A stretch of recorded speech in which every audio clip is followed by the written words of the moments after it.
구약성경 창세기 2장 18절에서 25절까지의 말씀, 우리 다 찾으신 줄로 알고 오늘 하나님께서 우리에게 주시는 말씀 한 목소리로 함께 읽도록 하겠습니다. 여호와 하나님이 이르시되 사람이 혼자 사는 것이 좋지 아니하니 내가 그를 위하여 돕는 배필을 지으리라 하시니라. 여호와 하나님이 흙으로 각종 들짐승과 공중의 각종 새를 지으시고 아담이 무엇이라고 부르나 보시려고 그것들을 그에게로 이끌어 가시니 아담이 각 생물을 부르는 그것이 곧 그 이름이 되었더라. 아담이 모든 가축과 공중의 새와 들의 모든 짐승에게 이름을 주니라.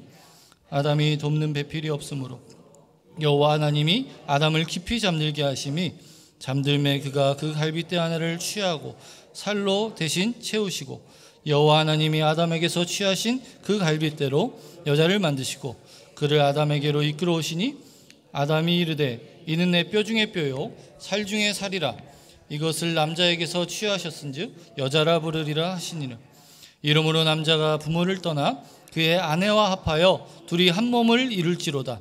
아담과 그의 아내 두 사람이 벌거벗었으나 부끄러워하지 아니하니라. 아멘. 함께 읽으신 이 말씀 가지고 담임 목사님 나오셔서 가치가 이끄는 가정이라는 제목으로 말씀 전해주시겠습니다.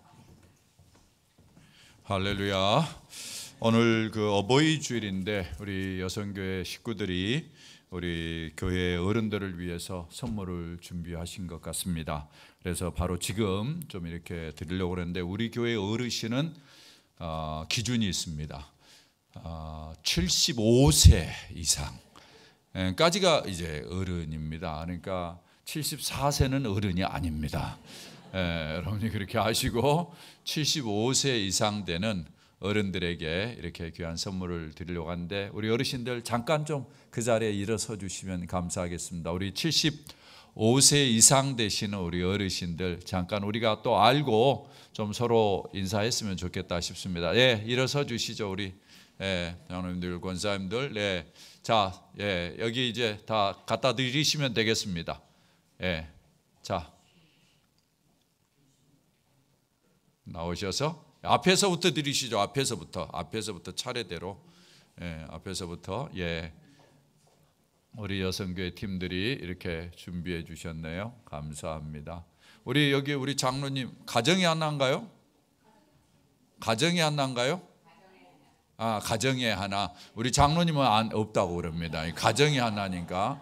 예, 우리 김효원 장로님은 가정이 하나니까 없습니다. 다음에는 개인에게 좀 줘도 괜찮을 것 같습니다. 왜냐하면 이게 가정과 개인이 좀 감이 다르더라고요. 그렇죠. 예, 우리 홍 집사님도 가정에, 우리 장로님도 따로 드리나요? 예, 가정이 하나씩 이렇게 드린다고 합니다. 예. 예. 자, 우리 어르신들 우리 교회에 계시면서 건강하게 이렇게 잘 지내주셔서 대단히 감사하고, 왜 못 받으셨나요? 이렇게 나눠드리는 일에 준비가 제대로 안 돼가지고. 예, 감사합니다. 우리 어르신들 더 건강하시고 더 행복하시게, 또 우리와 함께 오래오래 계시도록 우리 뜨거운 격려의 박수를 좀 부탁드립니다. 네, 감사합니다. 감사합니다. 네, 감사합니다. 예, 예, 우리 장로님에게 화분은 드리는 것 같습니다. 예, 개인에게 카네이션은 개인별로 드리고 선물은 가정별로 드리고, 예, 그것도 좋은 원칙이네요. 감사하고, 이렇게 섬겨주신 우리 여성교회 우리 모든 어른들, 식구들, 사실은 다 권사님들이니까 귀한데 이렇게 섬겨주셔서 대단히 감사합니다. 그리고 한 가지 더, 우리 김현희 집사님, 우리 홍 집사님 오늘 못 오셨는데, 김현희 집사님이 5월 19일 날 저기 필리핀으로 우리 애들과 함께 잠깐 이렇게 가게 됩니다. 뭐 가까우니까 늘 자주 왔다 갔다 하겠지만 방학 되면은 우리 애들과 함께 우리 떠나게 되는데, 우리 김현희 집사님 잠깐 좀 일어서 주시죠. 또 누군지 알고 여러분 기도해 주시고, 또 애들 잘 키우고 늘 또 반갑게 와서 또 기쁨으로 만날 수 있도록, 방학 때면 옵니다. 예, 방학 때는 오고 일단은 이제 필리핀에 가셔서 또 생활을 하셔야 되니까 여러분이 오늘 이제 인사드리도록 그렇게 하겠습니다. 다음 주에도 예배는 오실 것 같은데 제가 자리에 없어서 오늘 인사하도록 하겠습니다. 우리 김혜희 집사님 건강하게 잘 다녀올 수 있기를 바랍니다. 네, 감사합니다. 좀 뭐 가까우니까 김혜희 집사님 오시고 안 오시면 우리가 가고 이런 식으로 하도록 하겠습니다. 거기에 이제 소속된 교회가 사실은 우리 교회하고는 오랫동안 스토리가 좀 있는 교회예요.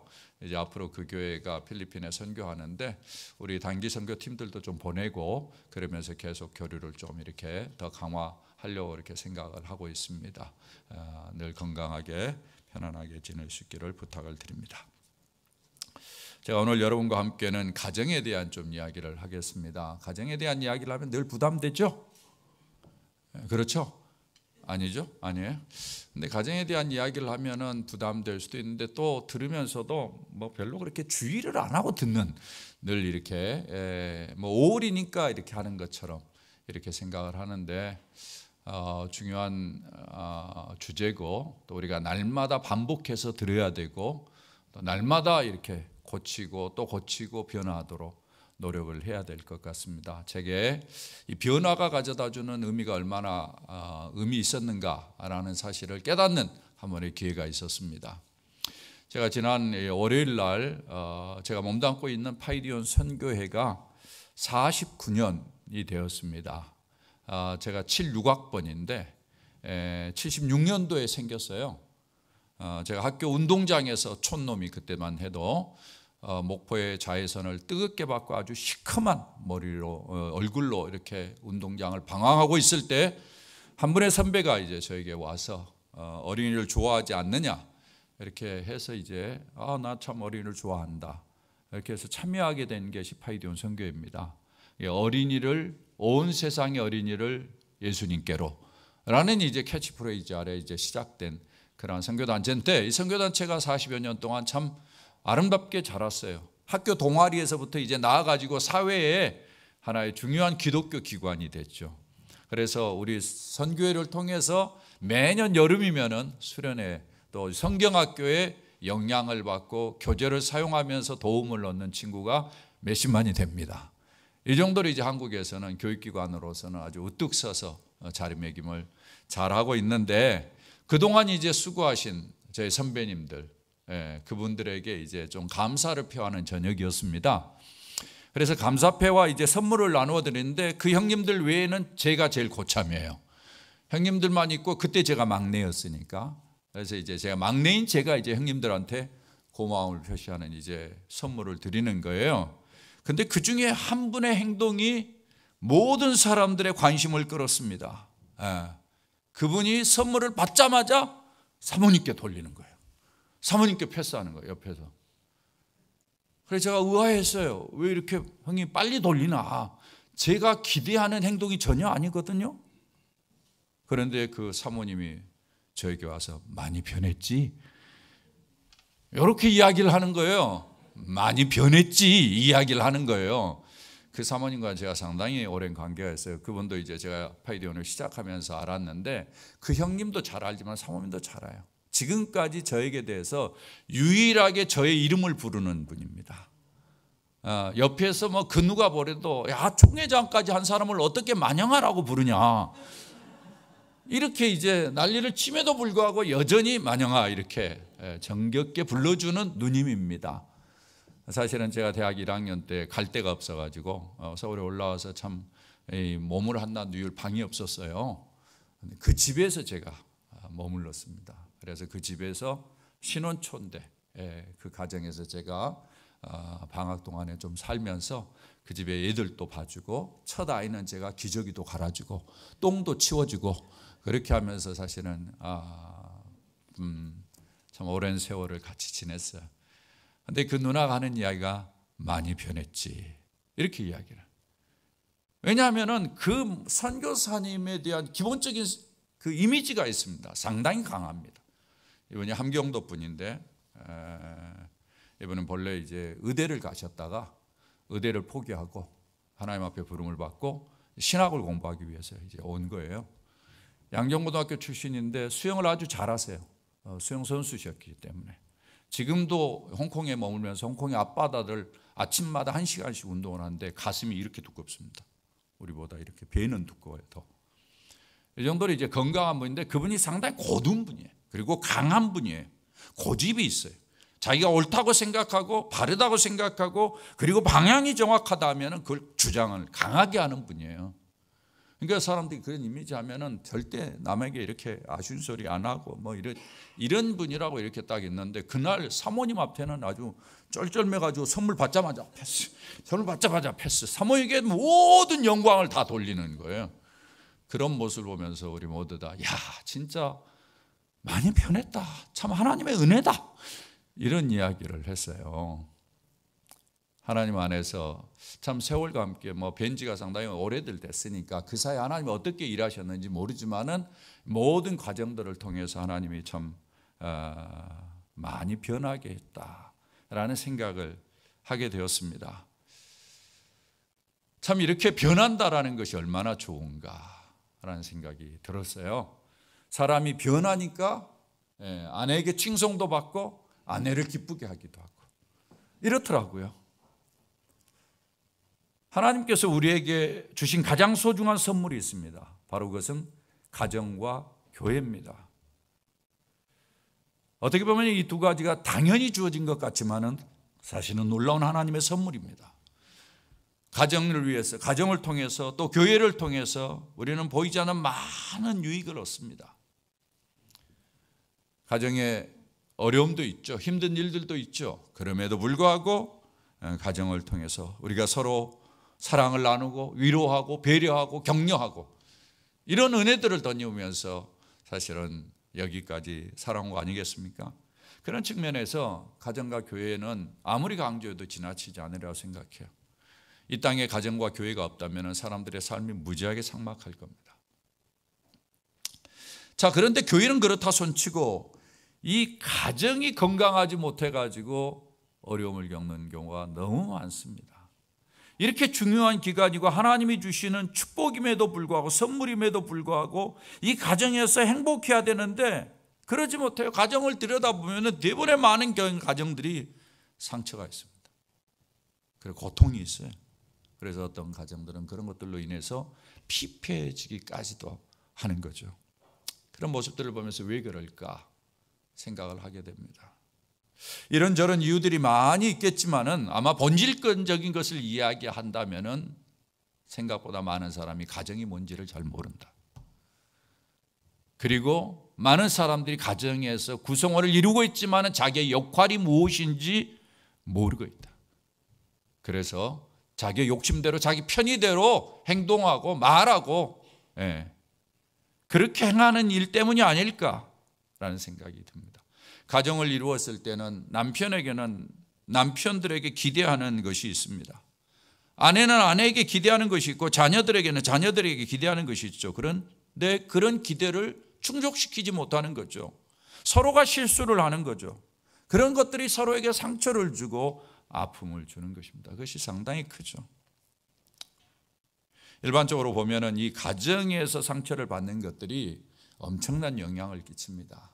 가정에서 다른 구성원에도 영향을 끼치는데 일반적으로 가정에서 상처를 받은 사람은 자존감이 약합니다. 그리고는 인격의 댄싱이 가요. 인격의 금이 가는 거예요. 그리고 가정의 상처를 받은 사람이 인격이 건강하지 않습니다. 뭔가 문제를 가지고 있어요. 그런 것들은 인간관계를 건강하게 이루지 못하게 만듭니다. 그래서 주변에 대부분 이런 사람들 보면 가정에 문제가 있어요. 살펴보십시오, 여러분. 꼭 살펴보십시오. 대부분 가정에 문제가 있습니다. 이런 것들이 전부 다 사회생활을 또 힘들게 만들죠. 가정에서 상처를 받은 사람들이 다른 그룹에 가서 상처를 주는 거죠. 그래서 상처받고 상처 주고 또 상처받고 상처 주고 어떻게 보면 이 악순환이 계속되는 것이죠. 가정에서 가정으로, 기관에서 기관으로, 그리고는 사회 곳곳으로 퍼져가는 거예요. 결국 그 사회는 병들게 되어 있습니다. 이런 일들 때문에 이 부분이 이제 누군가에게 대가를 물어야 되죠. 대가를 지불해야 돼요. 사실은 개인이 대가를 지불할 수도 있고 이것을 이제 개인적으로 많은 사람들이 대가를 지불하면서 고통하면서 살아가는 그러한 일들이 있지만은 결국은 이제 이런 것들이 심화되고 깊어지면은 정부가 이제 나서서 대가를 지불해야 되죠. 남편들을 위한 프로그램들을 만들어야 되고 부인들을 위한 프로그램들을 만들어야 되고 좌충우돌 하면서 사회적 문제를 일으키는 청소년들을 위해서 프로그램들을 만들어야 되고 폭력과 마약과 성범죄 등으로 찌들어가는 사람들을 위해서 뭔가를 만들어야 되니까 사회적 비용이 얼마나 많이 들어가는지 모릅니다. 그런데 문제는 이렇게 돈을 많이 씀에도 불구하고 나아지지 않는다라는 거예요. 이런 문제로 해서 나아질 거라고 여러분 기대하지 마십시오. 세상은 나아지지 않습니다. 그러니까 사실은 세상은 점점 더 악해져 가고 국가는 망하고 국가는 사라지기도 하고 그렇습니다.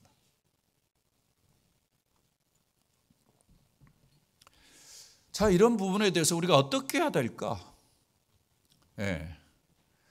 많은 사람들이 이런 부분에 대해서 본질적인 것들을 생각하지 않죠. 그래서 부분적인 땜빵만 하려고 하는데 이런 문제들을 본질적으로 해결해야 되는데 도대체 왜 이런 일들이 생길까? 앞에서도 이야기했지만은 결국은 가정에 대한 우리의 지식, 가정 구성원에 대한 우리의 지식, 그리고 우리의 능력의 한계가 있다라는 것입니다. 가정을 잘 돌리기 위해서는 그 가정을 움직이는 중요한 원리가 있어요. 그걸 놓치지 않아야 돼요. 가정을 움직이려면 가정을 움직이는 중요한 가치가 있어요. 그 가치를 놓치지 않아야 돼요. 그래야 가정이 건강해지거든요. 가정에 문제가 생기면 모든 것이 문제가 생깁니다. 저희 박사과정을 지도했던 닥터 테드 워드가 Value Begins at Home이라는 책을 썼습니다. 가치는 가정에서 시작된다. 모든 가치는 가정에서 온다는 것입니다. 여러분 가치가 무엇인지 아십니까? 제가 오늘 제목을 가치가 이끄는 가정이라고 그랬어요. 가치가 드라이브하는 가정, 좋은 가치가 움직여가는 가정. 가치는 철학적인 용어입니다. 철학의 세 에어리아가 있는데 그 중에서 이제 지식과 관계된 에어리아 안에 윤리학이 들어 있습니다. 그 윤리학 안에 가치라는 말이 있어요. 여러분들이 세상을 살면서 가치관이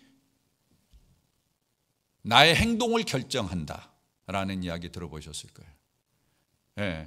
윤리는 행동과 관계된 것입니다. 윤리의 가장 중요한 것은 가치예요. 가치관이 행동을 결정하는 거거든요. 그러니까 여기에 가치가 이끄는 가정, 좋은 가치가 좋은 행동을 만들고 그런 행동으로 이루어지는 가정이 좋은 것이에요. 건강한 가치관을 가진 가정, 이게 중요한 거죠. 그런데 그것이 어떻게 이루어지느냐? 바로 가정의 구성원이 건강한 가치관을 가졌을 때 그렇게 이루어지고 그런 가정들이 있을 때 그 다음 세대가 또 그런 가정들을 이루어가는 거예요. 이런 측면에서 우리는 바른 가치관을 가져야 되는데 가정에 대한 바른 가치관을 이야기해 주는 데가 어디에 있느냐? 이 땅에 아무도 없다. 그래서 이 세상에 나와 있는 가정에 대한 모든 가치를 이야기하는 자료들을 보면 전부 다 어디에 기초하느냐? 인간의 경험에 기초하고 있습니다. 그것도 참고할 만하죠. 왜냐하면 사람의 경험이 어느 정도 유익을 주기 때문에. 그러나 그것이 절대 원리가 될 수가 없어요. 왜? 대부분의 많은 경우는 상황이 다르기 때문에. 사람들이 상황에 따라서 시행착오를 거쳐가면서 뭔가 깨닫는 것도 있지만 그 상황이 다 달라요. 그래서 여러분들이 어떤 이야기를 하면 내 상황은 달라, 내 상황은 달라 그렇게 이야기를 할 거예요. 그렇지 않습니까? 모두 다 비슷한데도 피해가기 위해서 그렇게 이야기도 하기도 하죠. 내 상황은 다르다고 이야기를 하잖아요. 성경이 유일하게 가정에 대해서 이야기합니다. 다른 어디에서도 가정에 대해서 이야기한 데가 없습니다. 유일하게 가정이 어떻게 생겼는지, 가정을 구성하는 원리가 무엇인지를 이야기하고 있어요. 그래서 이것을 가지고 여러분이 가정에 대한 가치관을, 이 가치관이라는 머릿속에 늘 머릿속에 맴돌고 이것이 내 행동을 결정하도록 갖고 있는 것이에요. 이것이 내 머릿속에 늘 맴돌아야 돼. 이게 맴돌지 않으면 이게 내 행동을 바꾸지 않습니다. 이게 가치관이 형성이 돼야 돼, 내 안에. 오늘 성경의 기초에서 제가 4가지의 중요한 가치를 가정과 관계된 것을 말씀을 좀 드리려고 합니다. 여러분이 보시면서 우리의 가정을 다시 한번 돌아보고 또 내게 잘못된 부분이 없는지 보라보면서 변화를 좀 시도하는 시간들이 되었으면 좋겠습니다. 여러분이 가지고 있는 주보에 설교를 메모할 수 있는 간지가 들어있는데 그 중에 3번 문제를 봅니다. 3번 문제를 보면은 4가지가 여기에 연결되어 있습니다. 하나씩 보도록 하겠습니다. 먼저 첫 번째, 다 같이 한번 읽어볼까요? 시작. 가정은 하나님이 세우셨다는 가치를 가지라는 거예요. 우리 머릿속에 생각할 때마다 이 가정은 하나님이 세우셨다, 이 가정은 하나님이 세우셨다, 늘 이 생각을 하라라는 거예요. 여러분, 가정을 누가 세웠느냐라고 생각하는 것에 따라서 어디에 가치를 두느냐에 따라서 우리의 삶이 완전히 달라집니다. 하나님이 가정을 세우셨다라는 것과 정반대로 이 땅에는 어떤 가치가 있는가 하면 내가 가정을 세웠다라는 가치가 있습니다. 대부분의 남자들이 이런 생각을 하죠. 내가 가정을 세웠다. 그래서 어떻게 주장합니까? 내가 가정의 대빵이다. 내가 가정의 주인이다. 그러니까 다 어때요? 내 말을 들어야 돼. 이렇게 생각하죠. 그렇게 행동하죠. 안 그렇습니까? 별로 아멘들 안 하시네. 여자분들은 아멘 해야지. 대부분 남자들이 그러잖아요. 남자들이 그러잖아요. 가치관이 이렇게 사람의 행동을 컨트롤합니다. 가정은 내가 만든 것이 아니고 하나님이 만드셨다라는 가치를 가져야 됩니다. 오늘 성경 22절을 다시 한번 여러분 볼 수 있기를 바랍니다. 다 같이 한번 읽어봅니다. 시작. 여호와 하나님이 아담에게서 취하신 그 갈빗대로 여자를 만드시고 그를 아담에게로 이끌어 오시니, 자, 여자를 아담에게로 이끌어 오신 분이 누구예요? 하나님이에요. 여기 이끌어 왔다라는 말을 주목하셔야 됩니다. 하나님이 그렇게 이끌어 왔다라는 거예요. 그리고는 24절을 읽어봅니다. 다 같이 읽습니다. 이러므로 남자가 부모를 떠나 그의 아내와 합하여 둘이 한 몸을 이룰지로다. 성경은 하나님이 가정을 만드셨음을 우리에게 보여주고 있습니다. 창조하신 후에 하나님이 제일 먼저 만든 사회적 기관이 있는데 바로 그것은 가정이라는 거예요. 가정이 그만큼 중요한 거예요. 창조 이후에 바로 만들어진 것이 가정이에요. 그 가정의 중요한 것은 남편과 아내 서로 다른 개체예요. 하나님이 독립적인 개체들을 만드셔서 둘이 만나게 하시고 그 만나는 과정 속에 하나님이 적극 가입하셔서 하나님이 붙이시고 그리고는 한 몸을 이루는 가정을 이루었다는 중요한 사실이에요. 하나님께서 아담과 하와를 만드시고 서로 만나게 하셔서 가정을 세우셨다는 이 가치관을 갖는 것이 아주 중요합니다. 이 가치관을 가지고 행동을 하면 다르죠. 왜냐하면 이 가정의 주인이 누가 되는 겁니까? 누가 되는 거예요? 하나님이 되는 거예요. 왜? 하나님 만드셨으니까. 나는 주인이 아니에요. 하나님이 만드셨으니까 주인 대신 하나님이 말씀하시는 대로 어떻게 해야 돼요? 순종해야 돼요. 하나님이 말씀하시는 대로 따라야 돼요. 거기에 가정에 중요한 기본이 있다라는 거예요. 이게 파운데이션이에요. 이게 흔들리면은 가정은 불행해집니다. 아무리 가정이 잘 살고 화려해도 가정의 주인이 나다라고 누군가가 주장하고 있으면 그게 제대로 안 돼요. 여러분 어떻습니까? 남자가 가정의 주인이 나다라고 이야기하면 여자들 가만히 있나요? 가만히 있어요, 안 있어요? 아니지. 뭐라고 이야기해? 니만 주인이야? 나도 주인이야 이러잖아요. 이런 데는 아멘을 안 해요. 가지. 그렇죠. 대부분 다 그래요. 결국은 그렇게 해서 부딪히는 거죠. 거기에 갈등이 일어나죠. 갈등이 일어나면 그게 좀 더 지나치면 상처가 되는 겁니다. 이게 무서운 거죠. 하나님이 가정의 주인이 된다는 것이 사실은 얼마나 중요한지 모릅니다. 왜냐하면 하나님이 주인이 가정이 되면은, 가정의 주인이 되면은 늘 그 주인이 생각하는 대로 맞춰서 행동을 하게 돼요. 그분의 말을 듣게 돼요. 그분을 가까이 하게 되고, 무슨 일이 있을 때 그분의 도움을 구하게 돼요. 고집을 피우다가도 그래 주인이 하나님이지. 그러면 하나님의 말씀에 귀를 기울이게 돼요. 그러면 어떻습니까? 변하게 돼요. 그래서 하나님이 가정을 잘 압니다. 그래서 남자와 여자를 하나님 만드셨기 때문에 잘 알아요. 하나님이 인간이 타락하고 난 다음에 생겨난 내면을 잘 알아요. 하나님 잘 알기 때문에 이 가정이 건강하기 위해서는 내가 주인이니까 나의 말대로 따라서 행해. 그래야만이 가정이 평안할 수 있어. 이야기를 하는 거예요. 그러니까 갈등이 생기면 누구에게 가야 돼? 하나님께 가야 돼. 문제가 생기면 하나님께 가야 돼. 내가 고집 피우고 잘못한 행동을 하다가도 문제가 생기면은 늘 하나님 앞에 가야 돼. 하나님 앞에 내가 가면은 하나님 안에서 나를 수정할 수 있어요. 교정할 수 있어요. 그러면서 바꾸려고 애를 많이 써. 여러분 그래요 안 그래요? 안 그래요? 한 분만 아멘 하네. 예. 이렇게 바꿔질 때 사실은 가정이 온전해지고 좀 더 행복한 그러한 개체로 서게 되는 것입니다. 사랑하는 여러분, 여러분이 인생을 사는 동안에 가정의 주인 행세하지 마시고 하나님이 이 가정의 주인이라는 사실을 꼭 기억하고 그분에게 기도하고 그분의 말씀에 순종하고 그분에게 도움을 구하는 지혜로운 자들 되시기를 주의 이름으로 부탁을 드립니다. 두 번째입니다. 다 같이 한번 읽어봅니다. 시작. 가정은 구성원 각자가 자기의 역할을 해야 한다. 가정의 가장 중요한 것은 각자의 역할이 있다라는 것입니다. 남자의 역할이 있다라는 19절을 봅니다. 뭐라고 이야기합니까? 다 같이 읽어보죠. 시작. 여호와 하나님이 흙으로 각종 들짐승과 공중에 각종 새를 지으시고 아담이 무엇이라고 부르나 보시려고 그것들을 그에게로 이끌어 가시니 아담이 각 생물을 부르는 것이 곧 그 이름이 되었더라. 하나님이 지으신 피조물에 아담이 이름을 주어집니다. 아담이 자신의 지성과 능력을 사용하는 거죠. 이게 뭐예요? 남자가 지성과 능력을 사용해서 하나님과 함께 다스리는 역할을, 리더십을 발휘하는 거예요.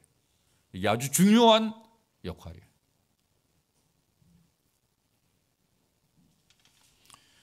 그래서 남자의 가장 중요한 역할 중에 하나는 리더십을 발휘하는 것입니다. 그 다음에 보세요. 3장 9절에서 11절을 제가 보도록 하겠습니다. 여러분 한 장만 뒤로 넘기시면은 3장 9절에서 11절 여러분 다 같이 한번 읽어보도록 그렇게 합니다. 시작. 여호와 하나님이 아담을 부르시며 그에게 이르시되 내가 어디 있느냐 이르되 내가 동산에서 하나님의 소리를 듣고 내가 벗었으므로 두려워하여 숨었나이다. 이르시되 누가 너의 벗었음을 내게 알겠느냐 내가 내게 먹지 말라 명한 그 나무 열매를 내가 먹었느냐. 하나님이 인간이 죄를 범하는 과정에 있어서 잘못은 하와에게가 했는데 책임은 누구에게 묻습니까? 책임은 누구에게 물어요? 아담에게 물어요. 남편이 해야 될 가장 중요한 역할은 책임을 지는 것입니다. 책임 있는 역할을 하는 거예요. 아담은 쫀쫀해가지고 그 모든 것을 하와 핑계 댔어요. 하와가 해가지고 하와는 이 뱀이 그래가지고 다 핑계를 댔어요. 책임질 줄 몰라. 남자가 남자의 역할을 하는 가장 중요한 것은 리더로서의 역할을 하면서 잘못했어도 내가 책임이다. 내가 책임이다. 이런 자세와 정신으로 역할을 해야 됩니다. 이게 남편으로서 아주 중요한 역할이에요. 왜 아멘들 안 해요, 남자분들? 예? 남자분들 왜 아멘들 안 해요? 예? 남자가 그 역할을 안 하면 안 돼요. 우리 자녀들에게도 그 역할을 가르쳐 줘야 돼요. 예. 책임질 줄 아는 역할. 예.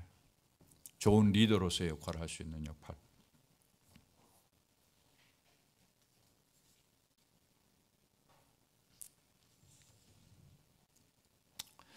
그리고는 이제 3장 17절 19절에 보면은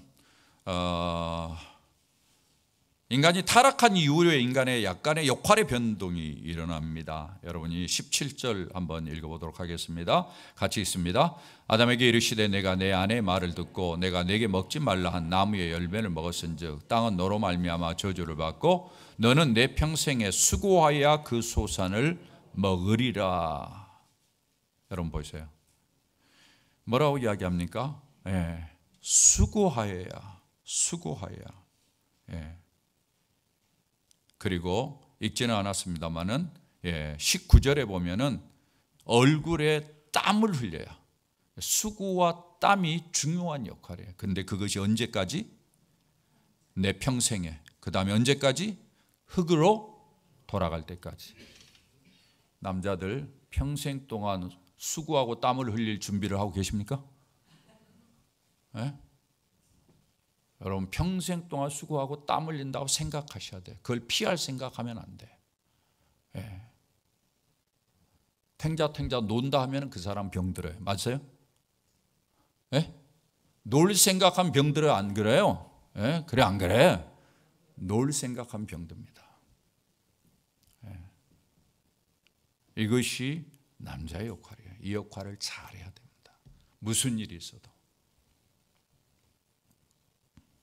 여자를 만드셨습니다. 여자에게도 역할이 있어요. 18절에 보면 뭐라고 이야기하면 내가 그를 위하여 돕는 배필을 2장 18절입니다. 돕는 배필을 지으리라. 가장 중요한 여자의 기능이 있어요. 돕는 것이에요. 예. 그 다음에 3장 16절에 보면은 미안합니다. 아니면 이제 2장 제가 잘못했는데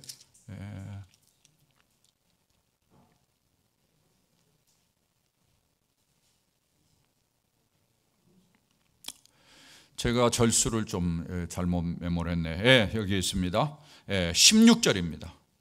3장 16절 뭐라고 이야기합니까? 다 같이 한번 읽어봅니다. 시작. 또 여자에게 이르시되 내가 내게 임신하는 고통을 크게 더하리니 내가 수고하고 자식을 낳을 것이며 너는 남편을 원하고 남편은 너를 다스릴 것이니라 하시고. 자, 여기 보면은 임신에 대한 역할이 나옵니다. 근데 이 임신이 사실은 타락 전에도 하나님께서 사람들을 계속해서 생산하는 하나의 과정이었던 것 같아요. 제가 봤을 때는. 근데 여기에 뭐라고 이야기하는 거니? 임신하는 것이 고통으로 와닿는, 고통으로 와닿는 그러한 이제 부분으로 언급한 것 같은 느낌이 없지 않아 있습니다. 어찌됐든 돕는 일, 임신, 이것이 여자의 중요한 역할이라는 것입니다. 근데 많은 여자분들이 이것을 우습게 여겨요. 내가 남자를 돕기 위해서나 있나? 내가 그냥 아기나 낳기 위해서 있나? 내가 아기만 보기 위해서 이 땅에 존재하나? 이렇게 생각을 해요. 그런데 이것이 얼마나 큰 역할인지 모릅니다. 왜냐하면 제가 어느 순간 이 본문을 보다가 야, 이거는 우리 예수님의 역할이다 이렇게 깨닫게 되었어요. 예수님의 역할을 보니까 이렇더라는 거예요.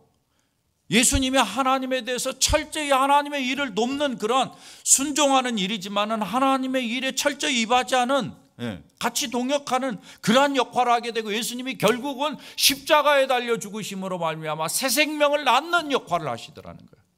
십자가에 죽는 고통을 통해서 우리에게 새 생명을 주는 역할을 예수님이 하셨더라는 거예요. 이런 면에서 봤을 때 여자가 산고를 겪으면서 생명을 낳는 것이 얼마나 위대한 일인가. 예수님이 우리에게 구원의 생명을 주는 것과 동일한 역할이 아니겠는가라는 생각을 하면서 이것처럼 귀한 역할이 있을까라는 생각이 들었습니다. 어떻게 생각하세요? 1부에는 아멘을 안 했는데 역시 2부에는 아멘을 하시네. 참 좋습니다. 그렇습니다. 사실 이게 얼마나 중요한 역할입니다. 그래서 사실은 엄마가 귀하잖아요. 엄마가 자기의 생명을 내놓고 아기를 낳는다고 그러지 않습니까? 바로 예수님의 모습이죠. 예수님이 자기의 생명을 내주면서 우리에게 구원을 준 거나 똑같은 것 아닙니까? 그러면서 엄마의 희생은 너무너무 놀라운 것이에요. 자녀의 역할이 있어요. 에베소서 6장 1절에 보면 이렇게 이야기합니다. 자녀들아 주 안에서 너희 부모에게 순종하라. 이것이 옳으니라. 내 아버지와 내 어머니를 공경하라. 약속 있는 첫 계명이니 이로써 내가 잘되고 땅에서 장수하라. 그 이어지는 말씀이에요. 자녀의 역할은 뭐예요? 공경하는 거예요. 순종하는 거예요. 예수님의 모습을 잘 드러내고 있어요. 하나님에게 예수님이 자녀로서의 순종하고 공경하고 예수님이 그런 역할에 충성했어요. 동일한. 여기서 우리가 놓치지 말아야 될 중요한 것이 있습니다. 그 뭔가 하면은 부모와 자녀가 함께하는 것이 교회입니다. 이런 면에서 가정에는 자녀가 있어야 돼요. 요즘 사회가 이제 자녀를 낳지 않으려는 그런 경향이 있는데 그건 성경적이지 않습니다. 왜냐하면 자녀가 없으면 가정이 온전해지지 않습니다. 여러분 다 그런 이야기 하잖아요. 애를 낳아봐야 인생을 안다고. 그러죠? 여러분 애를 통해서 여러분이 사람이 되죠? 동의하고 싶지 않아요? 여러분 애들 때문에 여러분 사람이 되잖아요. 내 인격이 다듬어지죠? 그렇습니다. 애가 있어야 내가 온전해져요. 그리고 나를 통해서 애들이 또한 온전해지는 거예요. 애들이 자라가면서 얼마나 좌충우돌합니까? 그러나 내가 인생을 살아오면서 이런저런 경험을 가지고 내가 또 정보를 주고 또 타이르고 이야기를 하면서 내 경험을 나누면서 아이들도 도움을 얻고 그렇게 해서 전반적으로 모든 사람들이 어떻습니까? 건강해지는 거예요. 그런 측면에서 사랑하는 여러분, 남편은 남편으로, 아내는 아내로, 자녀는 자녀로 제 역할들을 다하는 축복이 있기를 주의 이름으로 부탁을 드립니다. 세 번째로 봅니다. 다 같이 한번 읽어봅니다. 시작. 가정은 복종, 사랑, 존경의 원리를 따라야 된다. 이 가정에 중요한 원리가 있어요. 가정을 돌리는 이게 뭔고 하면 바로 복종과 사랑과 존경이에요. 이 원리가 중요한 거예요. 에베소서를 보면은 크리스천의 삶에 대해서 이야기를 합니다. 크리스천의 삶을 이야기할 때 에베소서 5장 18절에 이렇게 시작해요. 술 취하지 말라. 이는 방탕한 것이지 오직 성령의 충만함을 받으라. 결국은 인생을 건강하게 살기 위해서는 방탕하지 않아야 돼요. 그 유일한 방법이 뭐냐? 방탕하지 않기 위해서는 성령 충만이에요. 성령 충만하지 못하면 인생이 방탕하기 쉬워요. 그래서 예수 믿는 사람들은 성령 충만하라고 강조하면서 그 다음에 21절을 보면은 뭐라고 이야기하나? 다 같이 한번 읽어봅니다. 시작. 그리스도를 경외함으로 피차 복종하라. 여기서부터 무슨 이야기를 쓰는 거니? 가정, 그 다음에 직장, 그 다음에 사회에서 어떤 행동을 해야 될지를 쭉 이렇게 나열을 하는데 그 나열하는 모든 것의 기준이 되는 말씀이 바로 이 말씀이에요. 모든 인간관계 속에서 어떻게 하라? 그리스도를 경외함으로 피차 복종하라. 그러니까 이 복종이 중요한 가정을 돌리는 원리라는 거예요. 상호 복종하는 것. 이를 위해서 33절에 보면은 에베소서 5장 33절에 좀 더 보완해서 설명합니다.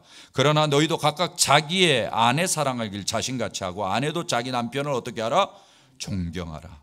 이런 면에서는 복종, 사랑, 존경의 원리가 아주 강하게 작동하는 것을 볼 수 있습니다. 여러분 서로 존경해야 돼요. 남편은 아내를 존경해야 됩니다. 부부가. 문제는 늘 여기서 문제가 돼요. 존경하지 않아요. 서로 싸워요. 서로를 우습게 여겨요. 이러면 안 돼요. 존경할 줄 알아야 돼요. 남편의 자라온 환경을 존경하십시오. 남편이 자라오면서 만났던 사람들을 어찌됐든 그 인생을 소중히 여기고 존경하십시오. 부인의 가정을 존중히 여기십시오. 대부분 이것을 무시해요. 서로. 그러니까 서로 하는 이야기가 왜 우리 가정을 무시하냐, 왜 우습게 여기냐 이렇게 이야기를 하거든요. 여러분 저는 그렇게 생각합니다. 모든 인생이 이 땅에서 사는 동안에 사실은 자녀를 키우면서 가정을 이루면서 참 아버지의 역할, 엄마의 역할을 하면서 살아온 삶은 저는 고귀하다고 생각합니다. 물론 엉망인 사람도 있겠죠. 그러나 저는 대부분은 고귀하다고 생각합니다. 그 자체 존귀하게 존경해 드려야 돼. 대부분의 부부가 이런 데서 문제가 생겨요. 존경하지 않아요. 존경하셔야 됩니다. 아이들도 존경해야 됩니다. 또 성경에 보면은 이 아이들이 자녀들이 부모를 존중하는 것에 대해서 강조합니다.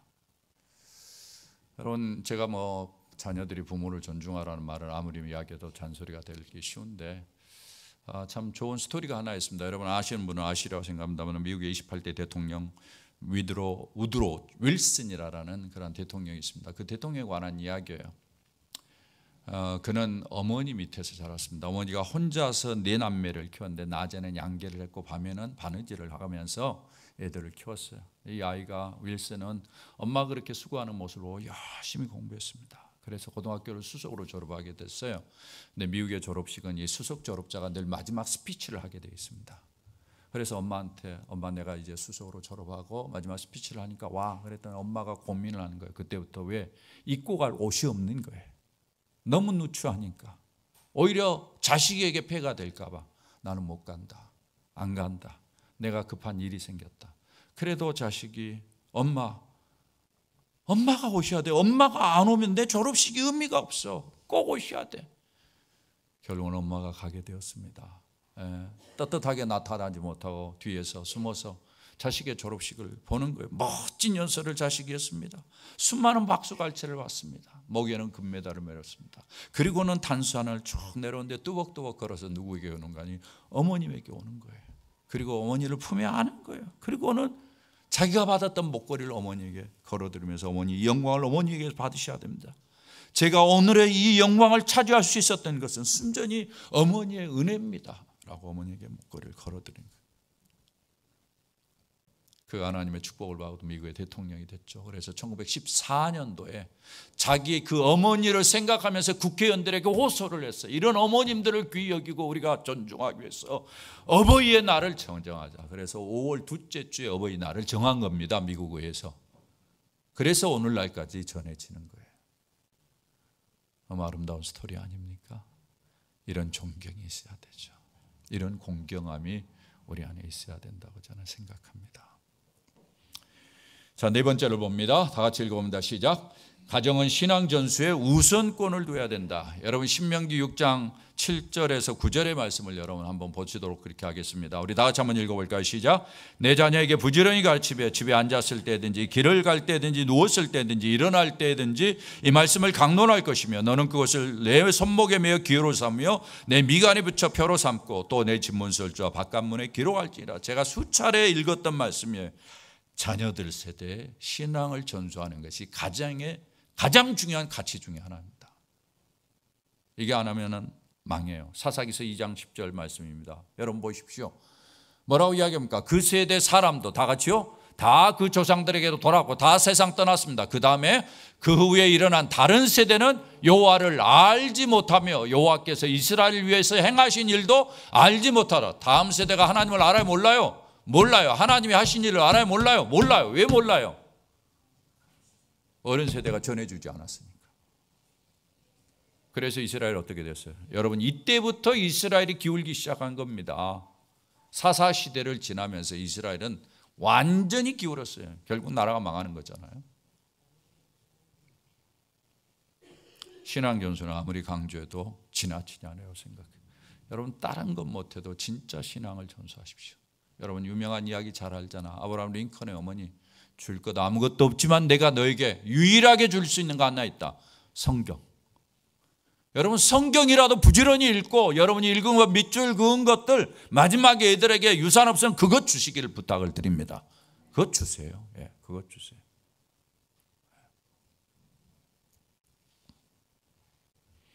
이것이 성경에서 이야기하는 가정에 대한 가치관이에요. 이걸 머릿속에 늘 담아야 돼요. 생각할 때마다 가정은 하나님이 만드셨지. 가정의 구성원은 각각의 역할이 있지. 내 역할에 충성해야 되지. 가정을 건강하게 돌리기 위해서는 존경해야 되지. 순종해야 되지. 섬기고 사랑해야 되지. 예. 이런 머리가 계속 그리고 내 신앙을 잘 전수하는 이런 모범을 보이도록 여러분이 스스로 노력할 수 있기를 주의 이름으로 부탁을 드립니다. 이렇게 해서 이제 이것으로 끝나지 않고 이렇게 됐을 때 우리 주변의 사람들에게 우리의 가정을 통해서 영향을 끼치는 거예요. 예. 이런 가치관을 여러분들이 여러분에게 품지 말고 다른 사람 만났을 때 이야기하는 거예요. 똑같이 가정을 놓고 불평하지 말고 이런 가치관을 놓고 최선을 다하면서 나는 어렵지만 이런 가치관을 가지고 살아. 이렇게 이야기를 하셔야 돼요. 똑같이 불평하고 원망하고 욕하고 그렇게 하지 말고. 예. 그래서 주변에 있는 가정들에게 도움을 주셔야 돼요. 자녀들을 믿음으로 키울 수 있도록 도전하셔야 돼요. 예. 다른 건 못해도 자녀들은 교회에서 키우는 게 좋다. 그래야 애가 인간관계도 건강해지고 인격도 균형 있게 잡히고 모든 면에서 말하는 거, 행동하는 거, 지도하는 거, 모든 리더십도 잘하고 교회에서 교회에서 키워야 된다. 이런 이야기 여러분 하게 되고, 부부관계에서도 선한 자극을 주세요. 여러분 속으로 모였을 때 부부관계에서 서로 좋았던 것들을 이야기하면서 선한 자극들을 서로 주는 거죠. 이런 것들이 다른 사람에게 영향을 끼쳐서 다른 사람도 도움을 얻도록. 요즘은 사회가 참 위기입니다. 특별히 성적인 부분에 있어서 요즘 성혁명이라는 미명 아래 성오염이 심각해졌어요. 성소수자를 옹호하고 조장하는 교육이 일어나면서 청소년의 성전환 수술이 급속도로 늘기 시작했어요. 한국에는 정확한 데이터가 없지만 미국의 데이터에 의하면 급속도로 아이들이 자기의 이름의 성을 바꿔. 그리고 아이들이 캘리포니아 같은 데는 부모에게 이야기하지 않고 자기가 성을 선택하고 그 성에 따라서 성 전환 수술을 할 수 있어요. 의사는 부모에게 이야기 안 해도 돼. 이런 흐름이 한국에 오고 있어요. 그래서 미국에 여러분 잘 들어보셨을 것이에요. 레즈비안, 게이, 양성애자, 트랜스젠더 이런 사람들이 부모를 이루면서 가정을 이루면서 뭐 부모라고 하면서 구성을 이루는 전통적인 가정관이 완전히 깨어지고 있어요. 한국도 똑같아요. 한국의 차별금지법 안에 이런 표현이 있어요. 성적 지향. 옛날에 성적 지향이라는 말이 어디 있습니까? 성적 지향이 뭐예요? 내가 성적인 어떤 특징을 가졌다라고 생각하면 그게 되는 거예요. 내가 남자지만 여성적인 경향이 있다고 생각하면 여성으로 나를 쳐달라는 거예요. 예. 그러면 나중에 내가 여성이니까 여성 호르몬으로 가지고 내가 여성 호르몬 치료를 받고 그 다음에 뭐예요? 나중에 성 전환 수술해도 인정해라. 이렇게 흘러갈 수 있죠. 이렇게 된 사회가 어떻게 되겠습니까? 그들이 건강할까요? 그러지 않아요. 그걸 이미 미국 사회는 깨닫기 시작했어요. 캘리포니아에서. 그런 일로 마음대로 애들이 성전환 수술하면서 이제 사회 문제가 되기 시작했어요. 그래서 학부모들이 일어나기 시작했어요. 예. 그래서 성전환을 금지하는 법을 만든 캘리포니아에서. 예. 이런 일에 앞장선 게 누군가 하면 크리스천들이요. 왜? 이게 사회적으로 엄청난 거거든요. 예. 크리스천들은 이런 악이 사회에 행행하지 않도록 힘써야 돼요. 막아야 돼요. 역할을 해야 돼요. 소리를 내야 돼요. 예. 정치인들 여러분 믿지 마세요. 예. 정치인들의 목적은 사람들을 다 병신 만드는 거예요. 제가 이렇게 말을 해서 대단히 죄송합니다만은 정치인들은 사람들을 우둔하게 만들어요. 왜? 그래야 자기들이 통치하기 좋으니까. 맞습니까? 예. 나는 그런 생각이 들어요. 제가 아주 좋아했던 정치인이 하나 있어요. 어떤 패널에 나와서 이야기하는데 정치하는 사람은 도덕을 이야기하면 안 된다라는 거예요. 맞아요, 틀려요? 맞아요, 틀려요? 예. 그런 사람들이 정치를 하고 있고 사회 지도자라고 이야기할 수 있으니까 사회가 악한 것들로 다 가득 치는 거죠. 도덕을 이야기하지 말라는 거예요. 지도자가 국민이 잘못 가면 도덕적인 이야기를 해야지 방향을 제시해야 되죠. 예. 그렇지 않으면 우리 세금 내는 거 전부 다 그런 사회적 비용으로 다 나가는 거예요, 사실은. 나중에 감당할 수 있을 것 같아요? 못하죠. 그러면 나라가 망하는 겁니다. 예. 소셜 웰페어, 예. 사회의 어떤 복지 이런 것들로 우리가 끝까지 할 것 같아요? 어렵습니다. 망하는 거죠. 진짜 어려운 사람들, 선천적으로라든지 어쩔 수 없이 후천적으로 사고에 의해서 그런 분들은 열심히 우리가 도와야 되지만은 이런 부분에서 그렇지 못한 사람들. 여러분 젊은이들을 위해서는 귀한 역할도 했으면 좋겠습니다. 제가 자료를 보다가 깜짝 놀랐는데 우리 젊은이들 가운데 은둔형 사람이 54만이랍니다. 우리나라에.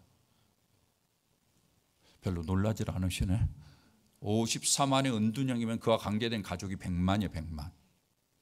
그런데 이 아이들이 사회의 건강에 나올 것 같습니까? 그렇지 않죠. 결국은 사회 문제가 되는 겁니다. 결국은 여기에 사회적 비용이 들어가는 거죠. 교회는 이들에게 기댈 언덕이 되어줘야 돼요. 교회는 이들이 교회에 와서 비댈 수 있도록 젊은이들이 그래서 교회에 올 때 여러분 진짜 적극적으로 웰컴하고 환영해 주시기를 부탁을 드립니다. 예. 적극적으로 환영해요. 제가 오늘 주보를 보면서 너무너무 고마운 이야기가 있어요. 여기에 최종우 우리 청년 여기 있는지 모르겠습니다만 너무너무 감사해요. 우리 교회 왔을 때 참 어떤 면에서 여러 가지 주변의 환경과 여건이 쉽지 않았지만은 우리 장로님 한 분이 이 아이를 붙잡고 계속해서 돌보았어요. 계속해서 격려하고 인생을 살아가면서 진짜 중요한 것이 무엇인지를 가르쳐주고 뭔가 일을 할 수 있도록 여러 가지로 도와주는 역할을 해가지고 지금은 아주 좋은 직장에 들어갔는데 여기에 뭐예요? 첫 월급을 받았어요. 이걸 가지고 우리 교회가 너무 고맙다고 떡하고 간식을 애들 것까지. 이 아이가 또 애들을 너무 좋아해요. 예, 오후에 보면 애들하고 얼마나 잘 노는지 몰라요. 여러분 멋있지 않습니까? 왜 이렇게 아멘들 안 해? 멋있잖아요.